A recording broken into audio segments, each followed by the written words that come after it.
Hello, and welcome to What's Your Story? I'm your host, Sharita Williams, and welcome to Season 7 on WYTV7.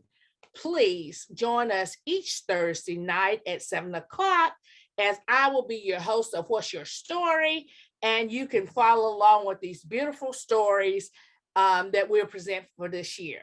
So tonight I have a special guest, is Dr. Ruben West. He's an ambassador of Kenya. He's an author. He's a motivational speaker. He has done it all. Please help me welcome Dr. Ruben West to the show. Dr. West, welcome.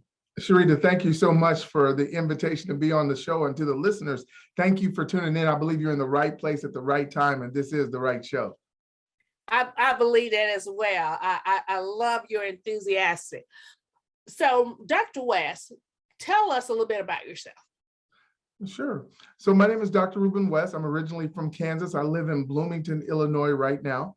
I grew up in Kansas. I got my first degree there, which was criminal justice with emphasis on law enforcement and corrections. And then I continued on to get my master's and PhD in positive neuropsychology. Now, that's kind of a new thing, and not a lot of people talk about it, and people often ask me, Dr. West, why did you get your degree in that?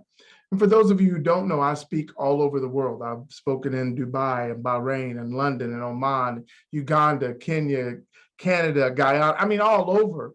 But I really wanted to understand people more. I wanted to understand what makes them tick, and positive neuropsychology is the science of happiness. So typical psychology, they study what may be wrong. Positive neuropsychology focuses on what's right, how do we make it right, and how can we focus on those things. I never wanted to teach it. I never wanted to be a professor or anything. I just wanted a deeper understanding if I was going to be out speaking to people and talking to people. And so that's why I got my degree in that direction. But I tell you, I love it. I host events. I speak all over the world. I enjoy it. Well, that sounds fantastic. So it's a degree in the science of happiness. So how do you study happiness? Because happiness is a state of mind. Yeah, it is a state of mind, but let me tell you one thing, and I don't want to go too deep into it, but let me tell you one thing that I discovered that most people didn't know, and I didn't know, and that is that they've discovered that there's a happiness gene. You hear what I said? There's a happiness gene, and there's a long form of the gene, and there's a short form of the gene. And depending on what form of the gene you have, you may be prone to happiness or you may be prone to depression. And a lot of people don't know that. So when they're experiencing these feelings, they have no idea that it could be genetic. And so what I've learned is that a lot of times people are experiencing things and they don't necessarily know why or how. But the good news is it can be tested, and there's things that you can do. And so I'm excited to have expanded my knowledge in that area. That sounds fantastic. So we know that serotonin controls like the happiness and your emotion and being out in the sunlight. That's basically all I know about being happy as when it comes forward with science. So tell us, do you have to study the culture of people, or just is there another realm to studying happiness? Well, I think there is multidimensional. I think studying the culture of people certainly has its place, but there's just so many things. There's the science of birth order. I didn't know anything about that until I started studying this information, and believe it or not, birth order plays a role. And so, they looked at whether you are the oldest or the youngest or the middle child, and there's different mentalities that come with those places in your family. And they studied so many different families and to understand this information. So I think there are cultural things, but there are things that have to do with where you're born at in your family. I think there's things that have to do with what your expectations are of yourself and of others. So it's interesting. There was a whole litany of information that I was able to take in. And for anyone who's interested in it, I think it's worthwhile looking up. Absolutely. So Dr. West, how did you become a motivational speaker? Wow, that's a great question. Listen to this. I worked in surgery for 29 years. I started out as a surgical tech, passing instruments to the doctors. And then I went to the Gulf War in 91 with the 410th Evac Hospital. And one of the surgeons said, Ruben, I'm going to teach you how to assist, because it's not 9 to 5 at war, it's until the patients stop coming. So he showed me some things. And I remember thinking, man, I want to do that when I get back to the United States. And so when I got back to the United States, I went and told my director, her name was Deanna Gooden. I said, Ms. G, I want to assist in surgery. I got a chance to do it while I was in the Gulf War. She said, you could be a PA, you could be a nurse practitioner, or you could be another doctor, but those are the way to assist in surgery, and that's it. And although that made sense, that wasn't the idea that I received. My idea was to be an assistant, to create a profession to where surgeons could just call me. I go in, I assist, whether it's GYN surgery, general, neuro, it doesn't matter. I assist, I bill the insurance, I go home. That didn't exist in the state of Kansas. And me and some colleagues took about 10 years. We wrote the textbook, scope of practice, college curriculum, job description, and we were able to introduce that profession in our area. But while I was working in surgery, there was a nurse. Her name was Edwina Blackman. And Sharita, she would say, Ruben, there's something special about you. I'm like, what's wrong with her? All right. She's like, no, Ruben, do you see the way you talk to people? Do you see the way people listen to you? Do you notice when you talk, people gather around you? And these things, I never noticed. I never saw these things. I was just talking. And she would encourage me on a regular basis. I call her my CEO, my Chief Encouragement Officer. And listen to this. Henry David Thoreau was asked, if you can come back as anyone throughout history, who would you like to come back as? And he said, I'd like to come back as the man I never was. Thank God that Edwina Blackman gave me the ability to see a Ruben that I didn't even know existed, to see a possibility that I didn't know was out there. And so she would encourage me. And through that encouragement, it planted the seed in my mind. And I ended up talking to my uncle about it. And he said, you should call Les Brown. I didn't know who Les Brown was at the time. And I remember looking him up and I was like, this guy would never talk to me. I mean, this guy, I saw a video of him in the Georgia Dome. It's 80,000 people. I said, why would he talk to me? That's that inner critic that we have. That's that inner critic. See, when we go to step out of that comfort zone, I wrote a book called Destination Mastery, and I talked about the inner critic and how it keeps us a lot of times from doing what we've been called to do.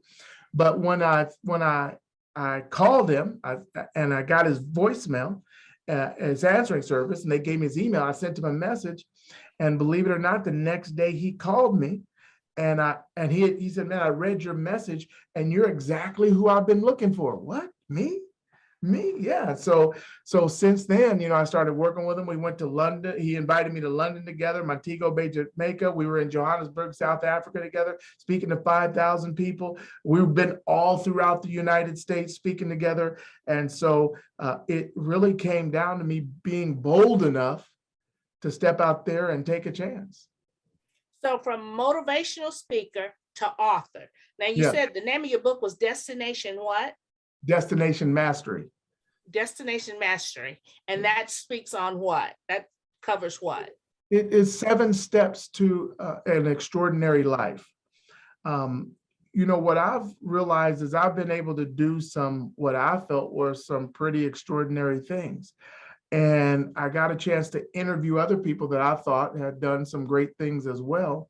And what I did is I put that information together in this book. And it's it's not just a reading book, but it's a reading and workbook. There's some work to do in the book, because what I've learned is that most of the time there's a level of knowledge that if we just learn or uncover it or discover it, it helps us go to that next level. So I wanted to write a book where people could work through it and uncover some things that would help them go to the next level.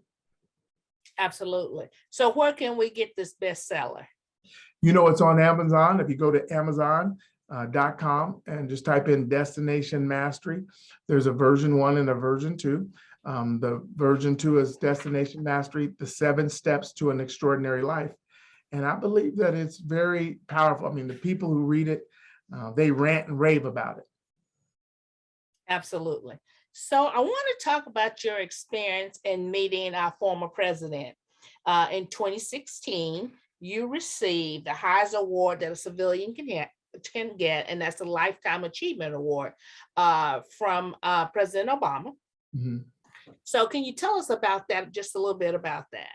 Well, first of all, let me tell you how amazed I was that somebody thought enough of me and what I was doing to nominate me. One of the things I've always believed is that I'm not special. I'm just a vessel. I do the work I do for the results, not for the reward. So I never think about, hey, I'm going to go do this and somebody's going to notice it or somebody's going to see it. I never think of it that way. What I do is I do it to make an impact. And so I was just amazed when somebody had shared my name. And then they had a big ceremony in Atlanta, Georgia, that they wanted me to attend and to receive my honors. And there was, quite a few people there that was going to be receiving these honors. Unfortunately, at that time, I could not attend. I couldn't attend. But it didn't stop them from providing me the honor. So it was really life-changing for me in that it lit another fire. There's some people who receive an honor and think that's the end. But for me, Sharita, it was a new beginning. I knew that like this was going to set it off in a whole new level. And so what I realized is that the impact I was making, I didn't have to confine it to the United States. I can do it globally. And that's one of the things that helped me spawn my global network, my global work. So receiving this award, a young boy from a small town in Kansas receives a Lifetime Achievement Award, which catapulted him into become a global network speaker. Yes. I think that's fantastic, the way that you got there. But that Lifetime Achievement Award, I believe I would have tried to make that. Yeah. What I realized was whatever I did to that point, I was going to double or triple it. I was inducted into my high school Hall of Fame. And it meant a lot to me. I mean, it meant a tremendous amount to me. But I thought, man, if y'all think I did something now, you ain't seen nothing yet, because it's one of those things that just lights a fire and makes you go all in and makes you go all out. I'm just so amazed, Ruben. I want to just keep talking about it, but we're going to have to take a message and go to commercial from our sponsors, and we'll be right back after this message. Sure. 80% of women will develop a pelvic health condition at some point in their lives. There is relief. There is hope. The Pelvic Floor Store, your resource for personal health. To What's Your Story? Welcome, and we're back to What's Your Story? I'm your host, Sharita Williams, and today my guest is Dr. Ruben West. He has written several books. He is a motivational speaker. He's won the Lifetime Achievement Award, and he is an ambassador. He's spoken all over the world. So please help me welcome back Dr. Ruben West to the show. Dr. West, let's continue. Yeah, let's do it. So how did a person of yourself arrive to have a love with Kenya? What is your Kenya connection? Is it family or is it culture? How did you get to Kenya? Well, let me tell you who invited me to Kenya. I was invited to Kenya by Ambassador Dr. Clyde Rivers. At the time, we had went to Burundi, Africa, so I landed in Addis Ababa, Ethiopia, spent the day there, flew to Burundi, was there for about 3 days, and then flew from there to Kenya. And I was there for probably about, I don't remember now, maybe 10 days. But let me tell you, watch this, Sharita. On the third day, I called my wife and I said, babe, I'm a man. And she said, what? I said, I'm a man. Like, I'm in Kenya. I'm a man. And she said, well, I hope you're a man. I married you, and I thought you was a man when I married you. I said, no. When you married me in the US, I was a Black man. In Kenya, I'm just a man. Like there is no distinction. And it was so liberating for me. And it was so eye-opening for me. And they treated me with such love and respect. And I fell in love with the Kenyan people. I realized, Sharita, that God's greatest gift is not what he put in the earth. It's not the gold or the oil or the diamond mines. God's greatest gift is what he put on the earth. It's the people. It's the attitude. It's the love that he put in the people. And guess what? They showered me with that love, and I fell in love with those people. And I've probably been back probably about 19 times, maybe 20 times. And matter of fact, I spent most of 2021 in Kenya. So I think that's beautiful. I always tell people about my European experience. I, like yourself, I was not an Afro-American woman. When I got there, I was a woman. And so when I got there, if I'm Black, I'm Black. Yeah. But they saw me as human. Yeah. And that is so liberating. I understand exactly where you are. But just tell us a little bit about the Kenya culture. Kenya is interesting because it has, I think, 47 different tribes. They have the Kikuyu, the Kamba, and then they have the Maasai tribe. And if that's one of the very strategic original tribes. So the Maasai warriors, and you walk down Kenya, you may see the cows walking down the street or the goats walking down the street. It's they're property of the Maasai, and they don't disrupt them. Like you have to move out of the cow's way, they don't disrupt them. It's very interesting. And then of course they have a lot of jewelry that's handmade in the culture and the different tribes. I've really found it interesting, and they've really embraced me. I've gotten a chance to speak all throughout Kenya, hosted probably just this last year. In 2021, I probably hosted at least 10 events in Kenya. And it's been amazing. I really enjoy going, and I really enjoy inviting people. I probably invited 40 guests from the United States to come and experience it, because most of the time they think it's one way. They think people are running around with a bone in their nose and a loincloth and nonsense. And when they get there, they're like, this is amazing. It's a lot different than what they thought. Absolutely. So I understand that there's some violence there, a lot of violence there, as there is violence in the United States. And I know that you have a new book that was written in 2021 called Campaign Civility. Mm-hmm. So tell us a little bit about that, because we know that the people are so divided here. We've had the insurrection here. And so our country is sort of divided in the US, but yet you are campaigning for civility in another country. So tell us a little bit of what that looks like. Sure. So Campaign Civility, the subtitle is Winning the Hearts of the People to Win the Election. Kenya is most of the time a peaceful country, but what's interesting is when it comes to election times, there can be electoral violence. And the reason is, through their colonization, they've learned the strategy of divide and conquer. So you could have somebody who is a countryman all year long over 3 or 4 years, and then when it comes political time, they're no longer a countryman, they become a tribesman. And now they put one tribe against another tribe to try and win the election. I don't judge them for that, because it's worked, it's what they knew, and it's what they've learned. But I believe that if I can teach them a new way, civility, to win the hearts of the people to win the election, I believe it gives them the opportunity to do it. And so my book outlines some different campaign strategies that are strategies for civility. Now, we know what incivility can do. The reason I believe we had the insurrection is because throughout the campaign process, there was incivility. We talked to people a certain way, we called them certain things, we incited people. And what we have to realize is when you're in the top, attitude reflects leadership. And so the words you say are very powerful and they're very impactful. No one would pay millions of dollars for a commercial, especially during a Super Bowl or a World Series, if they didn't think it was influential. And so if it's worth paying $1 million for a 30-second commercial, imagine if you're the president and you could speak every week, if you could speak on Twitter, if you could speak, right? So it's impactful. And so what I want them to do, not only here, but there also, is to understand that their words have power, and how can they use them to unite instead of ignite. Absolutely. So Dr. West, how do you go about that? I mean, again, there is, as here, there is and then we're not going to talk politics, but there's one side against the other side, and it's everywhere. One side against this side, and nobody wants to come in the middle to agree. Mm-hmm. So how do you get two opposite opponents to agree or to come to some common ground? Yeah, so most of the time the disagreement is about what their experience has been.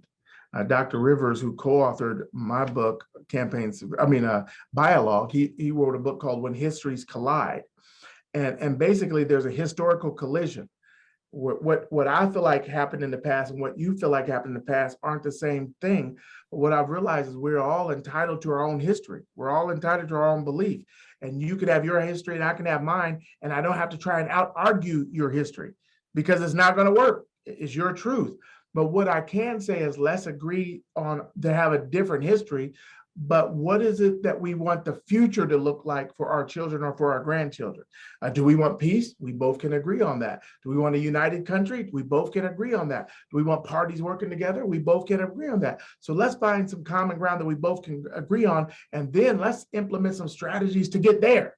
Because what we're never going to do is out-talk each other's past. We're never going to convince you that, I can't convince you that 1991 was a violent year because it may have been peaceful for you. But for me, I was over in the Gulf War. So in my experience, it was violent. For your experience, it may have been peaceful. I can't out-argue that. But what I can say is, here's what we want the future to look like. And so how do we do that, especially in a foreign country? We do it through training and education, through civic education. And I have the training program all the way from the youngest kids all the way up to the PhD level to implement in the colleges, and then also training and workshops and seminars for businesses, organizations, and political leaders. That's how we do it. So tell us a little bit about your training program, and do you also offer that in the States?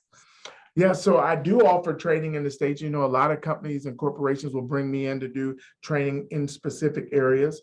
I have online training that I do. The reason that I had to implement online training, Sharita, is because once I became global and I would go speak and talk, people would want to work with me. But, they may be 9 hours difference, 7 hours difference. So once I got back home, it wasn't practical for me to get up in the middle of the night and do this training. But what I realized is that when I put it online or in an online training format, people can get up at any time of the day on any mobile device and take the training. So I do offer a number of trainings that way. One of my main trainings that I've offered since 2014 is communication training or speaker training. People want to know, how do I become international? How do I motivate the crowd? How do I put my message together?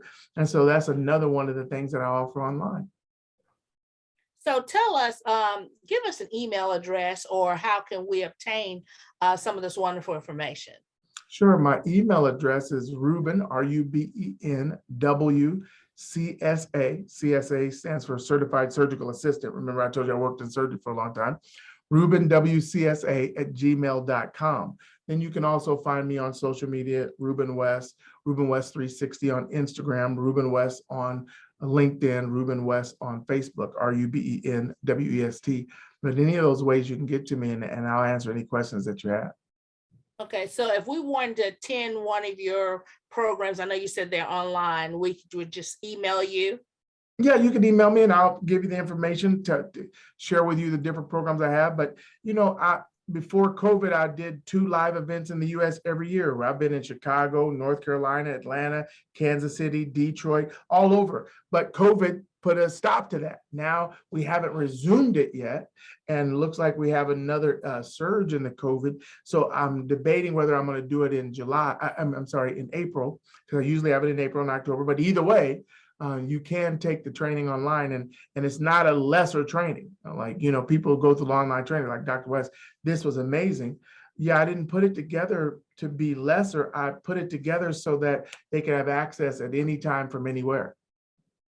Absolutely. So Dr. West, I'm interested in, how did you come up with the name Campaign Civility? I love the strategy behind it, but how did you come up with the name? Because, one of the things I wanted to do was I believe that in the name, it should mean something. If we go to a barbecue restaurant, they have different barbecue sauces, and they have sweet and sassy and hot and spicy. And the reason it's named that is because it lets you know what it is. Well, when you pick up the book Campaign Civility, I want you to know this is what this book is about. How do we bring civility to the campaign process? And then the subtitle, winning the hearts of the people to win the election. There is a way to win without dividing. But if nobody tells you about it or teaches it to you, you may not know it. And so what I believe when it comes to training and working with people, you can be a light or a judge, but you can't be both at the same time. So I can go over there and criticize what they're doing, be a judge, or I can be a light and show them a new way to do it. That's what I choose to do. And I do that in my book. Absolutely. And I love that because WYTV7, their mission is to educate, empower, and encourage. And I love the way how you bring those three elements together and you choose to train and win the hearts of people. That is so important. But I want to talk a little bit about, and I don't know if it was this year or last year, 2020 or 2019, when you were in Kenya, you developed COVID. So tell us what that was like, especially being in a third world country. Well, it was very difficult. One of the things I love about Kenya is it's so diverse. So when you're in Nairobi, you could think you're in Chicago and you wouldn't know any different because it's so developed. And so I was in the hospital there, I was on full-time oxygen, but the hardest thing was there's no cure. Your body just has to fight through this process. And so what I did was I prayed, I took the regimen that they gave me. I got lots of rest. And fortunately, I was able to overcome it.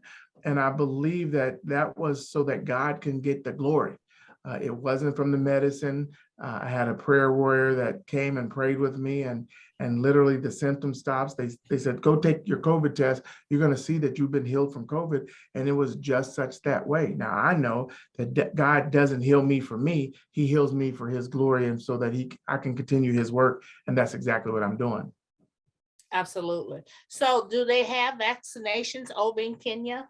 Yep. They're starting to do the vaccination and they're encouraging people to get it. The main thing is the education to get them to want to take the vaccination. Absolutely. So, Dr. West, for 2022, we also have a campaign that we're trying and that we're putting out to all of our guests. So in 2022, WYTV7, part of our campaign is I'm trying. So for us, we need to know, what are you trying to do or what are you trying to accomplish in 2022? Well, it's just that is I want to help bring civility to the people of Kenya. Is there a guarantee I'm going to do it? No. Has anybody launched a civility campaign like I'm doing? They never have. Do I think I can make it successful? I do. But whether I do or I don't, Sarita, I'm trying. Come on, somebody. I love it. I love it. Because here at WYTV7, we're trying to spread joy, encouragement, education, empower people from all over the world, just to be diverse. So Dr. Ruben West, we want to thank you for being a part of our show and to come on and to excite us, to get us started for our 7th season in 2022. And we want to thank you for being a guest. We want to thank our sponsor, WYTV7, just for being on the platform. But before we go, leave a word of encouragement for our viewers and tell us how we can get in contact with you one more time. Fantastic. All of us have something that we want to do. And what happens is when we set out to do it, we usually find it was a little bit more difficult than we thought. We usually run into obstacles or setbacks or issues that throw us off course. And here's what I can tell you, that what looks like the end of the road is really just a bend in the road if we're willing to make the turn. And so in 2022, when your back is against the wall, I don't want you to quit. I don't want you to give up. I don't want you to throw in the towel. I want you to just make the turn. And you don't have to say, I'm doing it. All you have to say is, at least I'm trying. I'm Dr. Ruben West. You could reach me at www.ruben, R-U-B-E-N, West, W-E-S-T.com. And I look forward to hearing from you. Well, Dr. West, we want to thank you for being on our show. We want to thank you for letting your story become our story on What's Your Story. And we would like to thank our viewers and our listeners from WYTV7. And remember, you can go to WYTV7.org and give a donation. Thank you. I'm Sharita Williams. Until we meet again.